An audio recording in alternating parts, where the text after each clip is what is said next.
Betrayed by love's lens. I always thought our fights were just the usual kind, petty, passionate, the kind that ends in even more passionate makeups. So when I first noticed the blinking red light behind the air vent in our bedroom, I brushed it off as some weird reflection from the street. But it kept blinking, steady, pulsing like a heartbeat.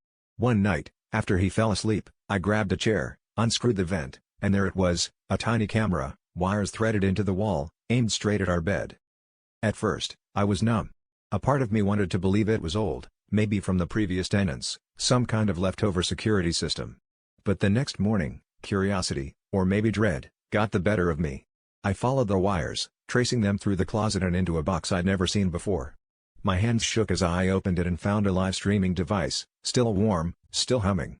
The realization hit me so hard I nearly dropped it. He'd been broadcasting us, every night, every fight, every time we made up, to people I didn't even know existed. When I confronted him, he didn't deny it.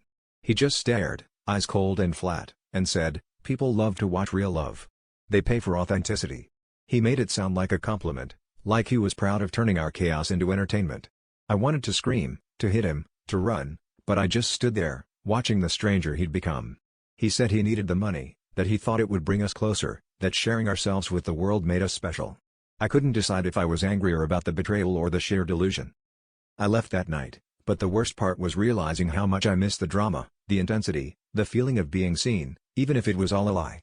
Alone in a cheap hotel, I caught myself scrolling through old texts, hungry for the adrenaline of our fights, the twisted validation of his attention.